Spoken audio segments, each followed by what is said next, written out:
cadetes ecuatorianos retornarán temporalmente al país para reunirse con sus familias tras atentado en Bogotá, Colombia.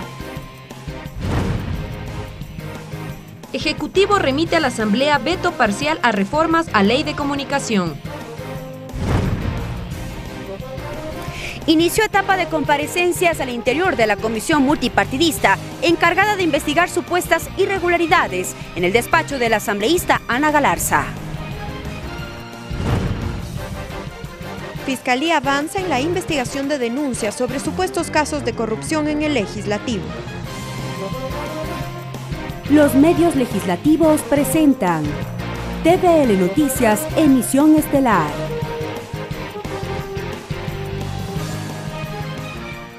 Viernes 18 de enero del 2019, amigas y amigos, tengan todos ustedes una buena tarde. Sean bienvenidos y bienvenidas a la emisión estelar de TVL Noticias.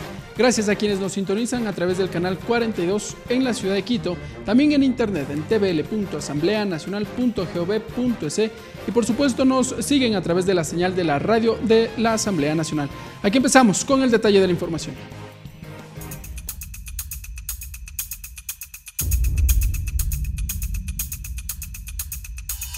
Atentado en Bogotá. Las autoridades colombianas atribuyen al Ejército de Liberación Nacional ELN el ataque terrorista en la escuela de cadetes en Bogotá, Colombia, donde una ecuatoriana perdió la vida. El vicepresidente y la ministra del Interior viajaron al país vecino para reunirse con los compatriotas que también se encuentran en la escuela. Los ecuatorianos regresarán por unos días junto con sus familiares. El gobierno colombiano atribuyó a la guerrilla del Ejército de Liberación Nacional, ELN, el ataque con coche bomba suscitado este jueves en la Academia de Policía en Santander, Bogotá, Colombia, que deja más de 20 muertos y 60 heridos. El ministro de Defensa colombiano, Guillermo Botero, aseguró que tienen plena evidencia de que el autor material responde a José Aldemar Roja Rodríguez, conocido en las filas del grupo guevarista como Mocho Quico. Se ha podido establecer que entre el año 2008 y 2010, como explosivista, perdió su mano derecha. De allí ese apelativo de Mocho. Hace más de 25 años, se desempeñó como miliciano del ELN.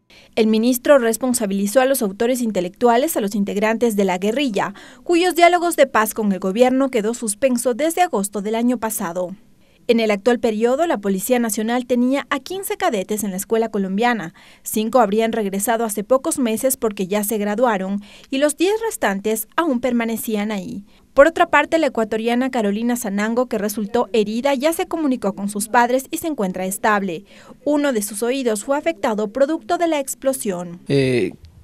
Sé que está estable, está bien. Inclusive ya tengo una fotografía de mi hija que los señores oficiales que están allá en este caso me enviaron y tomaron contacto ya con ella. Está, gracias a Dios, estable. La tarde de este jueves, el vicepresidente de la República y la ministra del Interior partieron a Colombia con los familiares de la joven ecuatoriana que perdió la vida y también para reunirse con los cadetes ecuatorianos.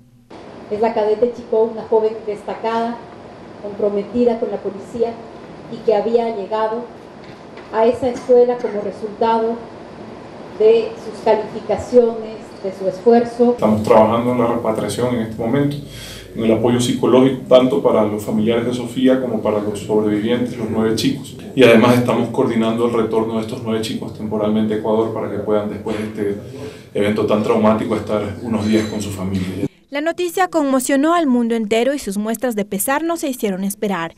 El Papa Francisco condenó el atentado y oró para que se mantenga la paz. Asimismo, el secretario general de la ONU y Naciones Unidas en Colombia reprocharon enérgicamente el ataque y lo calificaron como un acto criminal inaceptable. Tras el atentado, el presidente colombiano Iván Duque decretó desde el jueves 3 días de duelo en honor a las personas que perdieron la vida. Lorena Espinosa, TVL Noticias.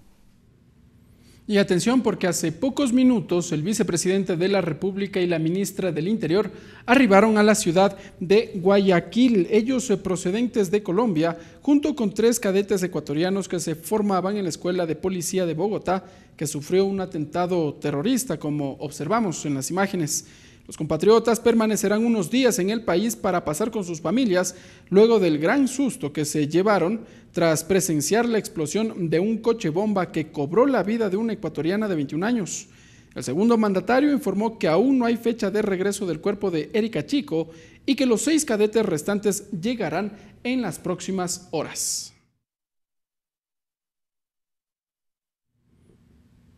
Cambiamos de ámbito informativo. El Ejecutivo remitió a la Asamblea Nacional su objeción parcial al proyecto de reformas a la Ley Orgánica de Comunicación. Además, presentó un proyecto de ley que busca modificar el artículo 5 de la normativa para asegurar la comunicación como un derecho público, según el documento. A continuación tenemos los detalles. Este 18 de enero, el presidente de la República envió a la Asamblea Nacional su objeción parcial al proyecto de reformas a la Ley Orgánica de Comunicación. Pero además, el Ejecutivo presentó un nuevo proyecto de reforma al artículo 5 de la ley, indicó el secretario nacional de Comunicación, Andrés Michelena. Insisto, un proyecto reformatorio exclusivo para el artículo número 5 en el marco de que la comunicación es un derecho. En el proyecto de reformas a la Ley Orgánica de Comunicación se confirma la eliminación de la Supercom. Además, el presidente objetó el proceso de adjudicación de frecuencias. Se ha vetado el artículo la transitoria número 8, dando una indicación al Arcotel para que en un plazo máximo de 30 días haga las bases para un nuevo proceso de licitación. Y que la Agencia de Regulación y Control de las Telecomunicaciones, Arcotel, tiene un plazo de 30 días para que convoque a un proceso de adjudicación de títulos habilitantes de frecuencias. Es decir, estamos hablando de 90 días será resuelto el proceso de adjudicación de títulos habilitantes y frecuencias para los medios de comunicación. En cuanto al artículo 98, respecto de la producción nacional, el gobierno tomó en cuenta los diálogos con la Comunidad Andina, la Unión Europea y la Alianza del Pacífico. Michelena dijo: es un proceso que nos impide tener la limitación del servicio, en este caso publicitario. También se incluye una disposición transitoria que permitirá trabajar en reformas en temas culturales, de publicidad y de fomento cultural. Por otro lado, se dispone la creación de medios de comunicación públicos, mismos que deberán crearse a través de un proyecto de ley que será presentado a la Asamblea en un plazo no mayor a 120 días. Ricardo Bravo, TVL Noticias. Y como señalábamos, el Ejecutivo envió un nuevo proyecto de reforma a la Ley Orgánica de Comunicación en el que especifica el rol y definición de los medios de comunicación. Según el presidente, el documento fortalece la libertad de expresión y el cumplimiento de los estándares internacionales. Junto con la objeción parcial a la Ley de Comunicación, el Ejecutivo remitió a la Asamblea un proyecto de reformas a la Ley de Comunicación, referente a los medios de comunicación social y a su concordancia con la divulgación de la comunicación e información definidas en las reformas como un derecho. El artículo 5 de la actual Ley de Comunicación define los medios de comunicación a empresas, organizaciones públicas, privadas y comunitarias, así como las personas concesionarias de frecuencias de radio y televisión que prestan el servicio público de comunicación. La reforma que propone el Ejecutivo elimina la palabra público y define a los medios de comunicación social a mecanismos o instrumentos aptos para transmitir, divulgar, difundir o propagar en forma estable y periódica textos, sonidos o imágenes, cuyo objeto es la prestación de servicios. La propuesta quedaría así acorde con el artículo 71 del proyecto de las reformas, que define a la comunicación e información como un derecho, tema que, según el asambleísta Jorge Corozo, presidente de la Comisión de Derechos Colectivos, tuvo confusión. Así es, lamentablemente hicieron mal uso de esa información, yo creo que hubo mala fe. En otros términos, creo que hubo mala información, hubo una mala intención de dañar el buen trabajo que hemos hecho en la comisión. Y en donde se habla efectivamente de los derechos que tiene la comunicación es el artículo 71. El artículo 5 es una información errónea por parte de algunos periodistas y también por parte de algunos asambleístas que confundieron el texto. El artículo 5 solo habla de qué es un medio de comunicación social. El presidente de la República escribió en su cuenta de Twitter que con la reforma del artículo 5, la comunicación es un derecho y fortaleceremos la libertad de expresión y el cumplimiento de los estándares internacionales. Sin embargo, y por ahora, la mesa legislativa en 30 días deberá tramitar el veto enviado por el Ejecutivo al proyecto de reformas que aprobó la Asamblea en noviembre pasado. Luego, y como trámite independiente, la Comisión de Derechos Colectivos deberá procesar el nuevo proyecto enviado por el primer mandatario. Lorena Espinosa, TVL Noticias. Entrevista. Y a propósito de lo que hemos revisado en los respectivos reportajes, el Ejecutivo remitió a la Asamblea Nacional su objeción parcial respecto del proyecto de ley orgánica de comunicación. Nosotros tenemos un pronunciamiento por parte de uno de los expertos en nuestra siguiente entrevista. Rommel Jurado, doctor en jurisprudencia, investigador académico, catedrático universitario, experto en comunicación, coautor de la Ley Orgánica de Comunicación.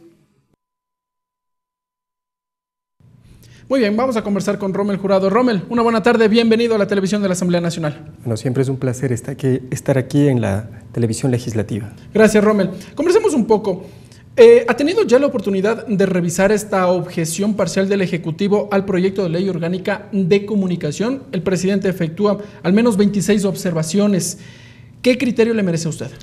A ver, en realidad es un texto extenso, no es un texto fácil de digerir. Son, como usted ha dicho, 26 observaciones y creo que hay dos observaciones muy importantes que el país estaba esperando. ¿Cuáles son estas? La una, que está relacionada a la comunicación como un derecho y como un servicio público, que ha habido una cierta polémica entre el Legislativo y el Ejecutivo en este último tiempo, y la otra relacionada con la transitoria octava, que tal como la aprobó la Asamblea Nacional, permitía la renovación automática de las frecuencias de radio y televisión. Ahí hay unos cambios sustanciales que hay que examinar. Vamos por el primer punto. El artículo 5 de la actual Ley de Comunicación señala que los medios de comunicación prestarán este servicio, el de la comunicación, precisamente como un servicio público. Así es. Si bien el Ejecutivo no podía observar este documento porque no fue remitido dentro del proyecto de reformas, sí emite un nuevo proyecto de ley, a la Ley de Comunicación. Y lo que se busca es que armonizar con el artículo 71 de la Ley Orgánica de Comunicación, que define precisamente este como un derecho. ¿Qué es lo que hace el Ejecutivo? A ver, para simplificarlo y tal vez para que la ciudadanía entienda cuál es el debate.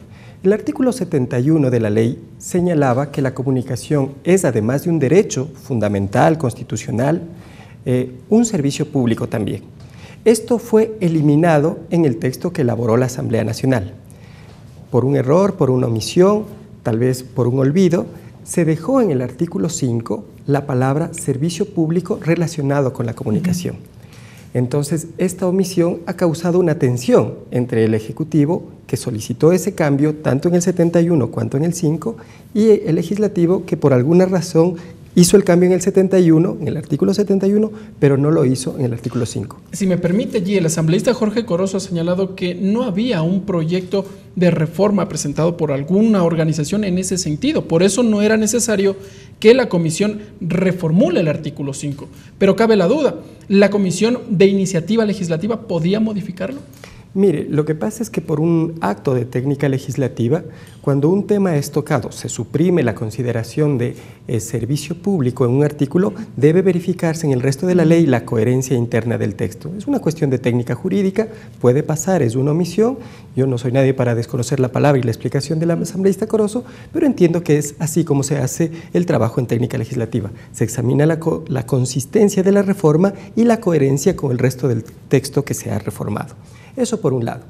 Pero bien, el tema es, una vez que el veto del Ejecutivo se ha producido, ¿cuáles son los caminos legales para enmendar este error? ¿Es posible enmendar este error? Desde la perspectiva del Ejecutivo, no. La Asamblea solamente podría pronunciarse sobre la materia del veto. No puede añadir nada más, porque temas ya que no fueron tratados. El primero y segundo debate han pasado.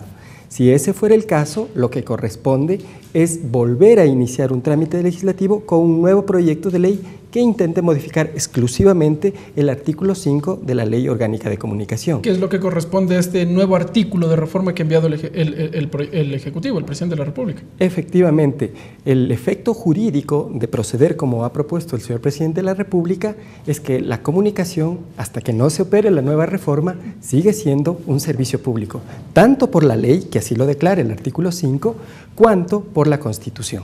Ahora bien, pero ¿dónde queda la sentencia de la Corte Constitucional del año anterior en donde fue este organismo que echó para atrás un pronunciamiento efectuado por la misma Corte Constitucional en el 2015, en donde se daba paso a la comunicación como un servicio público? El año anterior dijo que bueno, ese criterio ya no servía y hay que regresar, y que la Constitución regresa a su espíritu original del 2008. No, el procedimiento de reforma de la Constitución es un procedimiento riguroso y expreso. Una vez que se ha insertado una reforma en la Constitución del Estado, modificar la Constitución del Estado no se puede hacer por sentencia constitucional.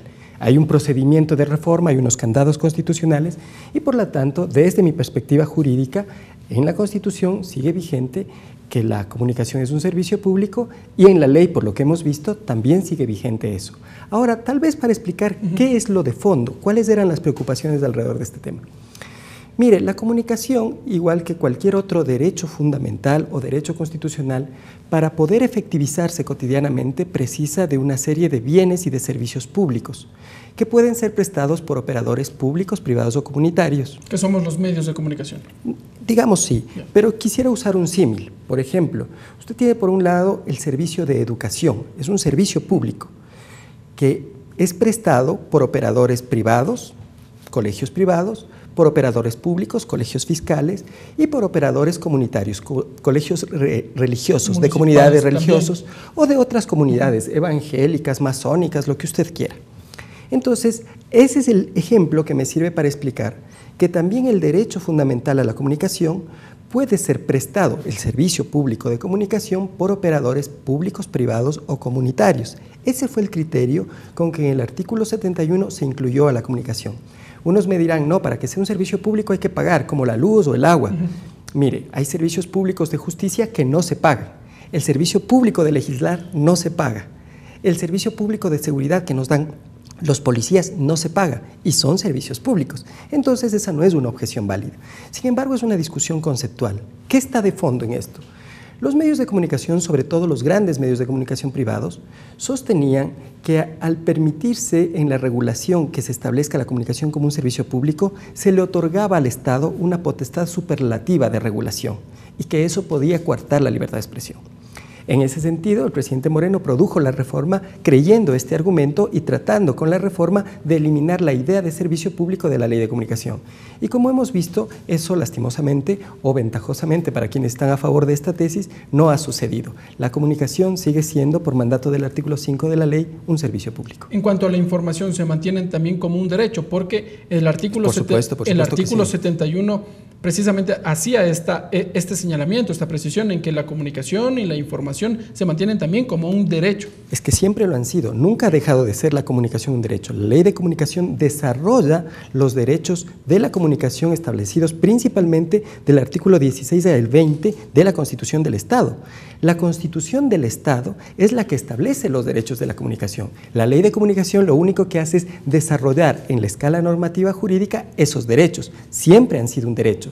La discusión era si además de un derecho son un servicio público o no lo es, si la comunicación es o no un servicio público, además de un derecho constitucional. Hecha esta aclaración, el segundo punto de las objeciones dentro de este marco de objeciones que efectuó el Ejecutivo es respecto de la transitoria octava y es la renovación automática de frecuencias. La Asamblea Nacional incorporó esta transitoria en donde se permitía la renovación automática de frecuencias. Hubo una amplia discusión y al final el Ejecutivo, el secretario de Comunicación, Andrés Michelena, ha señalado que se elimina esta transitoria y que lo que se hace es dar un plazo a la Arcotel, a la Agencia de Regulación y Control de las Telecomunicaciones, un plazo de 30 días para que sea la que fije las bases para un nuevo concurso para otorgar estos títulos habilitantes. Mire, el presidente no le ha puesto fácil la tarea a la Asamblea en este tema, porque en realidad No es cierto que se haya derogado la transitoria octava en el veto presidencial. No está derogada. No está derogada. El veto lo que propone es una modificación a esa transitoria que me voy a permitir leerla por lo menos en su párrafo inicial. Dice: aquellas concesiones de radiodifusión y televisión que previo a la entrada en vigencia de la Ley Orgánica de Comunicación hubiere operado la renovación al amparo de los artículos 9 de la Ley Orgánica de Radiodifusión y Televisión y 20 del Reglamento General a la Ley de Radiodifusión y Televisión, entonces vigentes, y que contaron con informes favorables conforme lo establecido en las citadas normas, serán renovadas, descontándose el tiempo que hayan operado desde el vencimiento original de su concesión. Una pausa allí. ¿Se mantiene este espíritu de que quienes tienen las frecuencias actualmente y que estén ya por concluir el plazo por el cual el Estado les otorgó, pueden acceder automáticamente a la renovación de frecuencias? Sí, eso es lo que está diciendo. Digamos que la ley se aplicó, entró en vigencia la Ley Orgánica de Comunicación. Año 2014. Sí, en el año 2013. 2013, en junio del 2013. Supongamos que a alguien se le venció la concesión en mayo y que tenía, según las normas anteriores, los informes aprobados por, en ese tiempo me parece que era Arcotel, de acuerdo a la Ley de Radiodifusión y Televisión. Si esa persona tenía aprobado ese informe o cumplía los requisitos para que se le aprueben, tiene la renovación automática de la frecuencia. Habría que mirar las estadísticas del Arcotel y saber exactamente cuántos medios de comunicación, tanto nacionales como locales, provinciales, regionales, están en esa situación. Puede ser que la gran mayoría de medios de comunicación que tienen ya larga data, 30, 40, 20, 50 años, efectivamente estén en esta situación y por lo tanto beneficiados con esta transitoria obtengan una renovación automática, pero digamos que se ha matizado la redacción. Y también se abre la posibilidad que aquellos que por cualquier motivo hayan perdido esa concesión o ya no la quieran, pues puedan participar en un futuro concurso de frecuencias con las frecuencias sobrantes, las que se renuevan automáticamente, y habrá unas que sobren, pues las que sobren serán motivo de concurso. A ver, los medios de comunicación comunitarios, puntualmente, ellos han pedido que se efectúe un concurso para la renovación de frecuencias. Y fue precisamente el contralor subrogante Pablo Celi quien declaró nulo el anterior concurso de frecuencias en el año 2016, si la memoria no me es infiel, efectivamente en donde supuestamente se habrían efectuado irregularidades en el proceso y evidentemente esas frecuencias o ese concurso quedó estancado. ¿Ya no habrá un nuevo concurso? ¿El Contralor no podrá efectuar un nuevo concurso? El Contralor no efectúa los concursos. O por lo menos el Arcotel, perdón. El Arcotel y el Cordicón tienen la responsabilidad jurídica de efectuar los concursos porque según la Ley de Comunicación, la única forma válida de asignación de frecuencias, es el concurso público, organizado por el Arcotel y organizado por la Cordicón. Entonces, en ese contexto, esta transitoria entra como un elemento que lejos de clarificar el panorama, que lejos de simplificar la solución del problema, desde mi perspectiva técnica, lo que hace es complejizar el panorama técnico y también polarizar el panorama político, porque los medios comunitarios van a sentir que han sido excluidos, tal vez de una manera más edulcorada, tal vez de una manera más elaborada, porque finalmente los que tienen capacidad de renovación automática son los que ya tenían concesiones hace 10 años y ellos las van a obtener de forma automática y eso puede excluir a muchos actores comunitarios. Ya no les tocará el 33%. Ellos pedían el 34%. No es que lo pedían, es que la Ley de Comunicación establece que es el 34%, pero si estas renovaciones operan como señala la transitoria, se violaría el artículo 106, porque ya no habría 34% disponible para redistribuir. Hay una complejidad que se inserta con esta transitoria que debe ser analizada minuciosamente. Yo creo que hay necesidad de mirar el panorama con mayor amplitud. Casi al finalizar este veto a esta transitoria, el Ejecutivo también otorga un plazo de 30 días al Arcotel para que efectúe un concurso, dice él, para la entrega de los títulos habilitantes. Este plazo de 30 días y para este concurso será ¿para quiénes? ¿Para los nuevos medios de comunicación? ¿Para quienes ya no van a acceder a este proceso de renovación automática entonces? A ver, si es que yo accedo a la renovación automática porque tenía hace 10 años ya aprobado todo, entonces ya no necesito una nueva concesión, o puede ser que ya se me vence el plazo y decido concursar. Esa es una posibilidad. Otra posibilidad es que yo renuncie a mi concesión anterior y participe desde cero en el nuevo concurso, lo cual es inviable porque tendrías que dejarla de operar. No, muchos no lo van a hacer. Y lo otro es que hay que ver cuál es el saldo de frecuencias que queda una vez que opere la renovación automática que está establecida en este primer párrafo. Sobre ese saldo habrá que ver qué puede hacer el Arcotel. A mí me parece que ese es un plazo muy corto, aunque el plazo me parece que es para establecer las bases del concurso, no para realizar el concurso. Establecer las bases. Para el concurso en general me parece que son 90 días. Habría que revisarlo bien. De todas maneras, son plazos muy breves.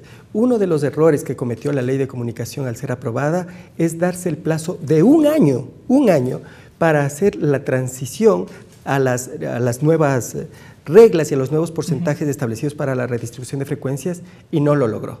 Es un tema complejo. ¿Por qué es complejo? Hay dificultades tecnológicas, hay dificultades jurídicas, técnicas, hay un cruce de normas, unos vacíos jurídicos, el cometimiento de acciones o omisiones que pueden causar problemas a los legítimos intereses de tanto el Estado cuanto los concesionarios.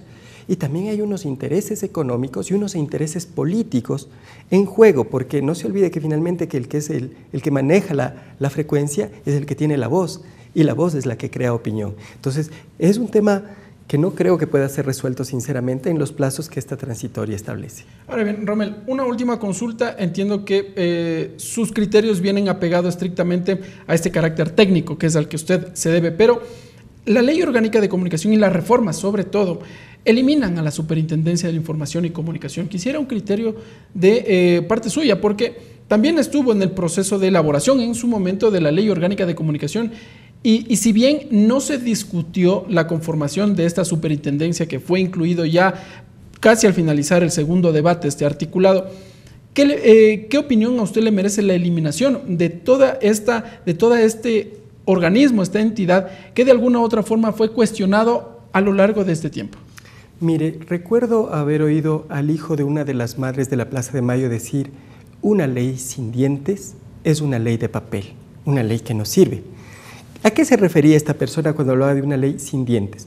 Las leyes, para poder ser aplicadas, necesitan tener instituciones, personas que las apliquen, y necesitan tener consecuencias jurídicas en caso de violación del derecho o incumplimiento de las obligaciones. Eso era la Supercom, una institución que protegía derechos y que aplicaba sanciones en los casos en que se violaba la ley, ya sea por incumplimiento de la obligación o por violación del derecho. Ese era el espíritu que tenía la Supercom. Así es.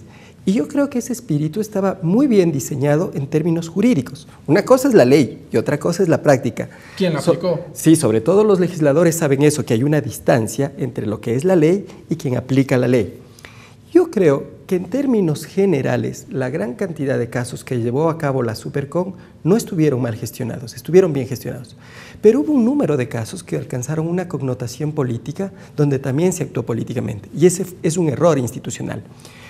Si la Fiscalía, si la Contraloría, si el Consejo de la Judicatura se desapegan de la ley, si salen del ámbito de sus competencias y empiezan a hacer política, se deslegitiman, sus actuaciones pierden peso, pierden vigor, pierden respetabilidad.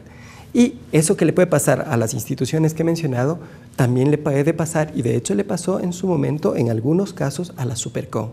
Esa deslegitimación hizo que haya una reacción social, una reacción política que pida la eliminación de la Supercom. Este proyecto de ley es consecuente con ese pedido social y político, elimina la Supercom, pero lastimosamente deja sin dientes a la ley en caso de que alguien viole su derecho o mi derecho a la comunicación o incumpla las obligaciones en relación a ese derecho. ¿Un ciudadano tendría que sujetarse a los procesos que establece sea la Defensoría del Pueblo o el mismo Cordicom? Es decir, si el ciudadano siente una vulneración de sus derechos, se puede sujetar a estas dos instancias, pero si no va más allá, tendría que acudir a la justicia. ¿Eso es judicialización, tal vez? Sí, mire, el papel que tiene la Defensoría del Pueblo, el Cordicom no tiene ninguno en realidad, es un papel testimonial. porque lo que la reforma dice es, en caso de violación del derecho, de su derecho, acuda a la Defensoría del Pueblo, la cual procesará el caso en el marco de sus competencias.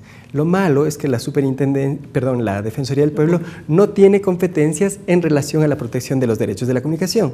Entonces no puede hacer mayor cosa. ¿Qué le tocará al ciudadano? Ir ante los jueces y reclamar ante los jueces que su derecho ha sido vulnerado, con una modificación.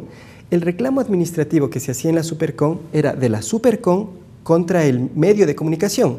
Ahora va a ser el ciudadano contra el periodista y va a ser en sede judicial. Será que el ciudadano debe demandar al periodista, a la persona natural, ya sea en términos civiles, en términos administrativos o incluso denunciarlo en términos penales. Hay una excepción. Cuando usted lee un noticiero, es decir, cuando difunde información, en ese caso, solo en ese caso, no es solo responsable el periodista, sino también la persona jurídica, es decir, el medio de comunicación. Pero en todos los demás casos, el único responsable ahora es el periodista, el que le puede demandar es el ciudadano afectado y va a ser en sede judicial. Muy bien. Rommel Jurado, gracias por estar con nosotros en la televisión de la Asamblea Nacional. Un placer. Entregándonos entonces detalles de lo que consiste esta objeción parcial del Ejecutivo al proyecto de ley orgánica de comunicación y también respecto de este proyecto de reforma al artículo 5 de la actual normativa de la Ley Orgánica de Comunicación. Nosotros, amigas y amigos, seguimos con más información.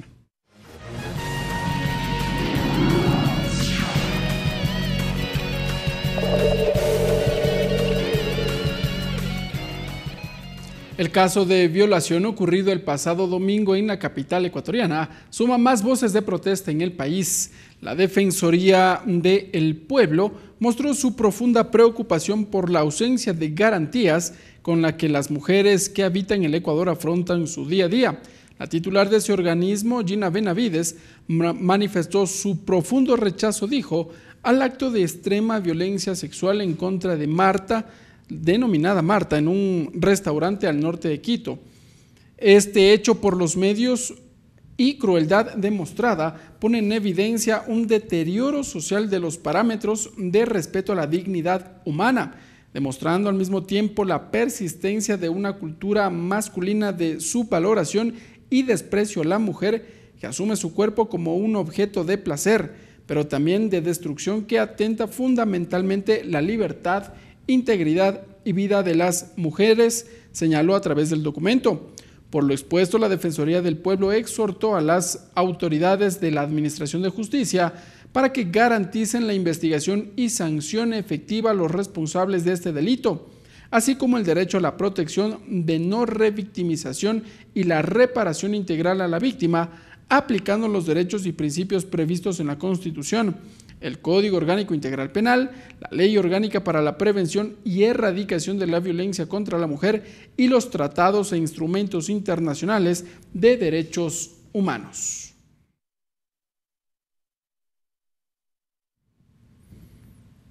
Momento de una pausa, amigas y amigos. Cuando regresemos tenemos más información del quehacer legislativo. Regresamos con TVL Noticias, emisión estelar, luego de la siguiente pausa promocional.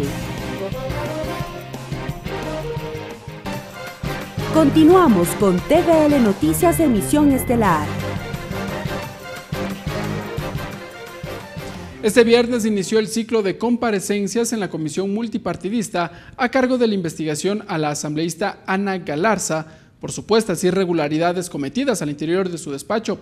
El asambleísta denunciante Ronnie Aliaga y Lenin Rodríguez, ex asesor del asambleísta Galarza, presentaron los registros en los que constarían, según dijeron, firmas de una asesora que nunca asistió a la asamblea, así como pruebas de que el esposo de Galarza habría hecho uso de una tarjeta magnética. Se prevé que el próximo martes la asambleísta acusada presente sus pruebas de descargo. El primero en comparecer ante la comisión multipartidista fue el asambleísta Ronnie Aliaga, denunciante.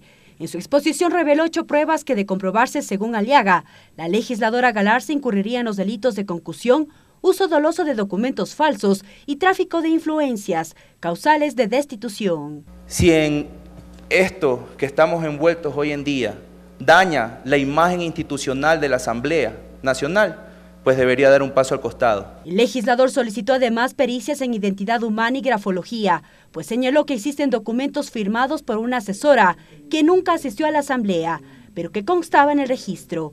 A esto se sumó el pedido de los videos, audios y registros de la tarjeta magnética, a nombre de Carmen Alvarado. Pericias a la Fiscalía General del Estado para determinar la falsificación de documentos, las firmas dolosas. Esta solicitud no fue acogida por la comisión, pues según el presidente Raúl Tello, son competencias de los organismos judiciales solicitar pericias técnicas. Nosotros no tenemos ni la capacidad técnica, ni la capacidad legal, ni la capacidad económica para poder realizar ese tipo de determinaciones. Luego fue el turno de Lenin Rodríguez, ex asesor de Galarza.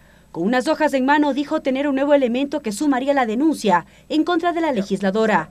Se trata del asesor 1, que además de liderar la gerencia de una cooperativa de transporte en Tungurahua, al mismo tiempo firmaría actas de asistencia en la asamblea, mientras que el uso de la tarjeta magnética lo hacía el esposo de Galarza. 860 ocasiones ingresó usando su tarjeta magnética al pleno de la asamblea, al Palacio Legislativo. Un segundo elemento presentado por Rodríguez fue el pago de todos los asesores para la publicación de la Fundación Salva tu Vida, en la que participó Galarza. Desde diciembre, enero, marzo, abril, hasta la fecha que yo salgo, todos estos meses yo contribuí con $60 por petición de la asambleísta Ana Galarza para pagar esa, que era su deuda. Concluida la primera sesión de comparecencias, los representantes legales de ambas partes hablaron. Tiene que investigar este presunto acontecimiento o falta del asambleísta, gestionar cargos públicos. La Asamblea Nacional tiene la obligación política e histórica de destituir al asambleísta que no pertenece exclusivamente al bloque de la oposición. Para el día lunes se prevé la presencia de los asesores de la legisladora Galarza, representantes de la Fundación Salva tu Vida y el señor Juan Francisco Sevilla, esposo de Ana Galarza. Mientras que el martes será convocada a presentar sus pruebas de descargo la asambleísta acusada. Mariela Logroño, TVL Noticias. La fiscal general del Estado informó que la Fiscalía avanza en la investigación de las denuncias presentadas en contra de varios legisladores por presuntos actos de corrupción. En uno de estos casos ya existe formulación de cargos. Más de 10 denuncias están en Fiscalía sobre cobros indebidos de asambleístas de su equipo de trabajo. La fiscal general del Estado, Ruth Palacios, dijo que los casos están en investigación. Como ustedes conocen, Fiscalía hace la investigación. En este momento estamos en investigaciones previas, algunas ya hemos solicitado día y hora para la formulación de cargos, una ya se llevó a cabo, otras están pendientes, pero las investigaciones están en camino. Desde el Legislativo existen reacciones. Eliseo Azuero dice que la Fiscalía debe actuar. Debe procurar que la investigación sea absolutamente transparente y de encontrar indicios de inconductas punibles, ella debería iniciar las acciones para que la Asamblea en su momento levante la inmunidad parlamentaria, o autorice el enjuiciamiento de aquellos asambleístas que han traicionado la voluntad popular y que se han lamentablemente desviado a propósitos poco éticos y nada dignos. Por su parte, el asambleísta y actual presidente de la comisión que investiga uno de estos casos, dijo que es necesario reformar artículos de la Ley de la Función Legislativa. Sí tenemos que establecer reformas en la Ley Orgánica de la Función Legislativa que determinen con mayor claridad, con mayor precisión, que sea una cuestión de carácter imperativa acerca de las prohibiciones, de las inhabilidades que podamos tener los asambleístas. Azuero propone la creación de una comisión permanente encargada de terminar con estos casos. Precisamente soy yo uno de los que presentó un proyecto de código de ética que contiene entre su articulado la posibilidad de la generación de una comisión, de una comisión permanente que se llamará Comité de Ética, que debe estar constituido por bancadas y grupos parlamentarios mayoritariamente expresados al interior de la Asamblea. Desde la Asamblea Nacional se están investigando estas denuncias y resolviendo su posible sanción. Tatiana Sonnenholzner, TVL Noticias. Y a 4 meses de concluir la primera mitad del actual periodo legislativo, las comisiones especializadas y ocasionales avanzan con el tratamiento de las normativas que constan en la agenda. Proyectos como la Ley de Derechos Lingüísticos, reformas a varios códigos como el de la salud, comercio e integridad penal están en carpeta. Desde la Comisión de Educación se alista una evaluación en los próximos días de la aplicación del Código de Ingenios aprobado en el 2017. Además de ello, está pendiente la aprobación de 2 normativas, las reformas a la Ley de Educación Superior y de Educación Intercultural. Vamos a hacer una revisión, por ejemplo, si el examen ser bachiller, después de aprobada la LOES, sigue contribuyendo con la reforma, o sea, para que haya mayor inclusión de sectores sociales. En otra de las comisiones que iniciará con una revisión a las normativas de derechos colectivos, Jorge Corozo, presidente, indicó que se retomará el tratamiento del proyecto de ley de derechos lingüísticos para pueblos y nacionalidades. Y está a la espera de que la presidenta de la Asamblea Nacional convoque a una consulta prelegislativa, porque este proyecto de ley, así lo dice la Constitución, tiene que ir a una consulta en la cual se garanticen los derechos de las personas que hablan quichua y shuar. De su lado, Edi Peñafiel, integrante de la Comisión de Participación Ciudadana, anticipó que se retomará el tratamiento del proyecto de ley de participación ciudadana, que busca, dijo, abrir espacios de diálogo entre autoridades y ciudadanía. Ese derecho que se le da a los ciudadanos de participar, por ejemplo, dentro de las sesiones de consejo de los municipios, de los diferentes GAS. A 4 meses de concluir con el periodo legislativo, el asambleísta Alberto Arias hace un balance del trabajo en la Asamblea de cara al cumplimiento de la agenda legislativa. Yo creo que hay un cumplimiento de un 60%. Aspiramos en estos 3 meses que son cortitos, porque viene la vacancia legislativa, poder acelerar. En la Asamblea Nacional en los próximos días se dará trámite a los proyectos de Código de Salud, de Comercio, reformas al Código Penal, Ley para erradicar la violencia en escenarios deportivos, reformas a la Ley de la Función Legislativa, entre otros. Mariela Logroño, TVL Noticias. La Comisión Ocasional de Desaparecidos recibió al doctor en jurisprudencia Iván Escandón, quien participó como asambleísta por un día. El invitado planteó observaciones sobre la alerta temprana y capacitación al personal de policía en la búsqueda de personas desaparecidas. El asambleísta por un día, el doctor en jurisprudencia Iván Escandón, aportó en la Comisión Ocasional de Desaparecidos en aspectos como la detección de la alerta temprana. El experto en derechos humanos hizo sus puntualizaciones. La ley y los operadores de justicia, así igual como la Policía Nacional, establecen un tiempo, creería yo que es muy largo para que se establezca que una persona está desaparecida. La capacitación al personal y las competencias de las diferentes instituciones públicas fue otro de los ejes tratados. Lamentablemente esto es un tema tanto de Fiscalía como de Policía, y Policía no actúa si es que Fiscalía no tiene una información adecuada. El asambleísta por un día saludó esta iniciativa, al tiempo que sugirió que cada comisión envíe información de los temas que tratan y así aportar al debate. Debe ser más fortalecida y sobre todo tiene que darse insumos a las personas que vienen acá para saber también estar atentas y saber qué es lo que se está debatiendo, para no contraponer ideas y sobre todo para alimentar el debate. Si usted quiere ser parte de la propuesta del asambleísta por un día, puede solicitarlo a través de las cuentas oficiales de la Asamblea Nacional.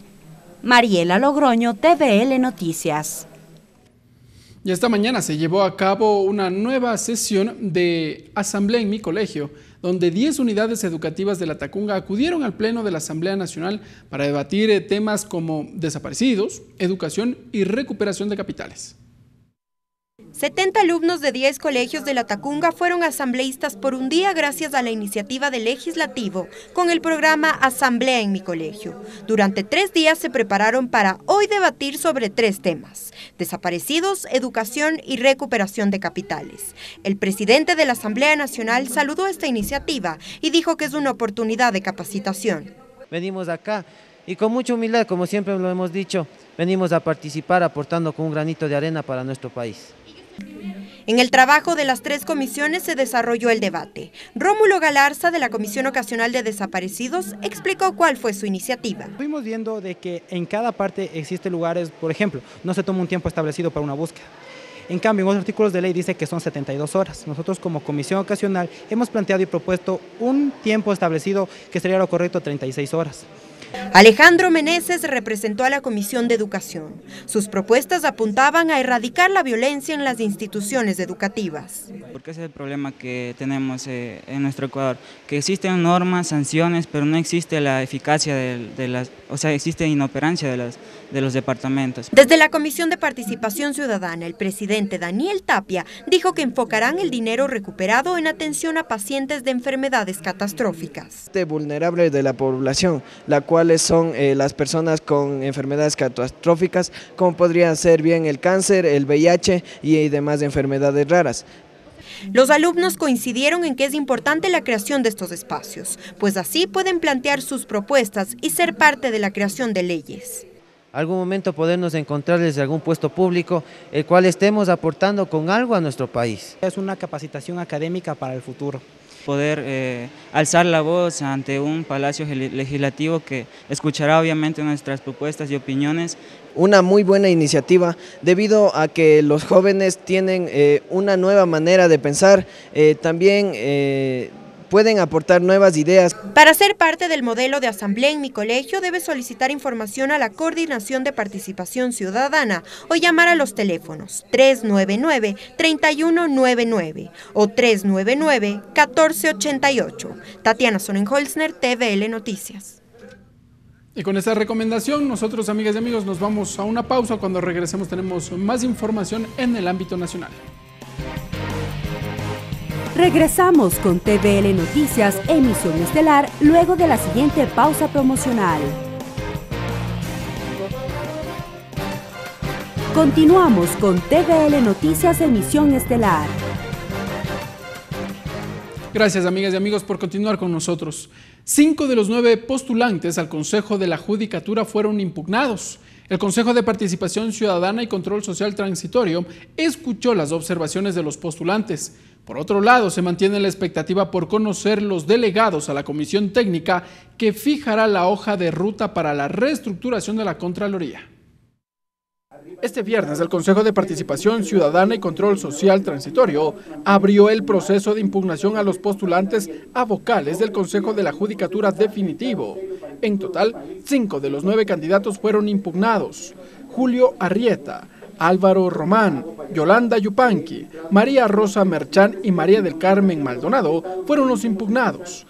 Ángel Horna criticó a Julio Arrieta por ser parte de la Asociación de Magistrados del Ecuador. Resoluciones en las cuales se ratificaron estados de excepción en el Ecuador, que dio paso precisamente a la concentración del poder, a la pérdida de derechos individuales y colectivos, pero sobre todo se constituyó en este país en un estado de persecución.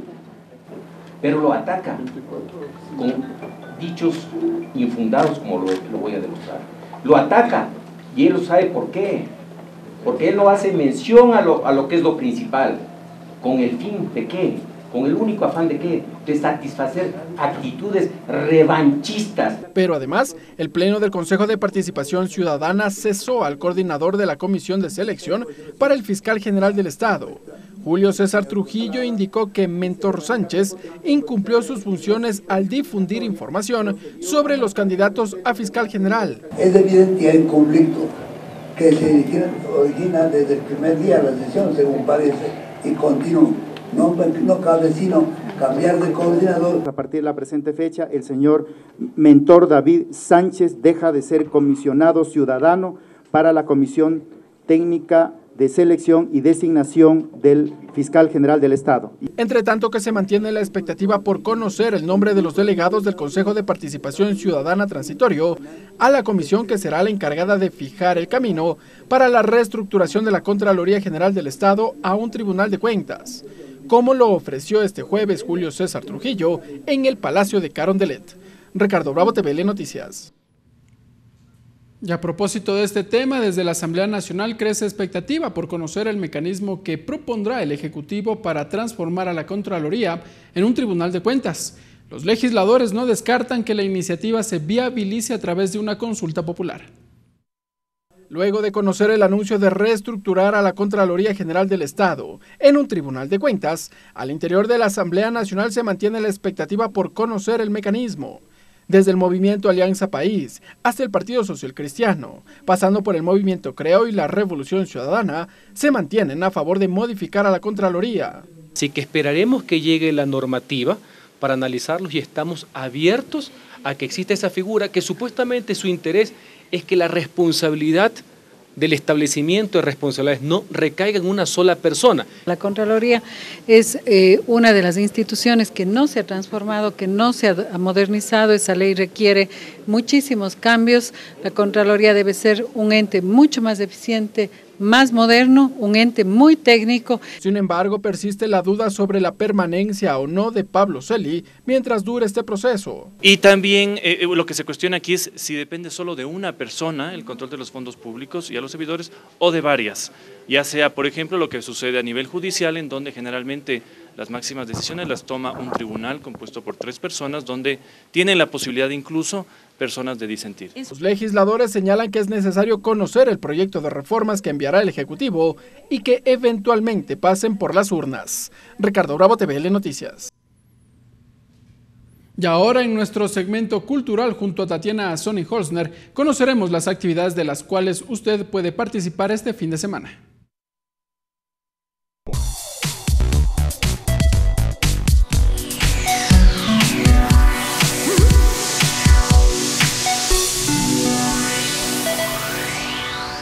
¿Qué tal amigos? Bienvenidos a la Agenda Cultural, donde como todos los viernes te traigo algunos planes que puedes hacer este fin de semana. Ahora empecemos para ver cuáles son.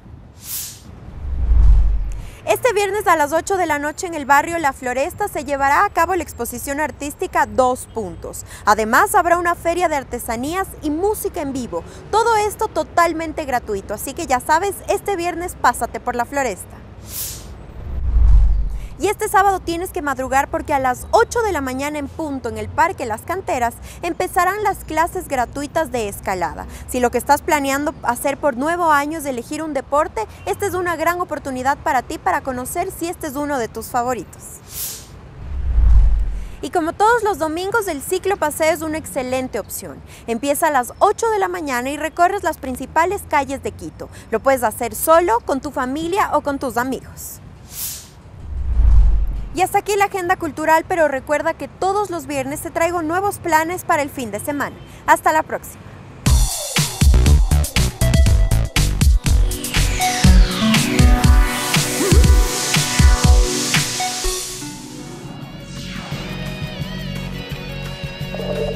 Agenda de actividades.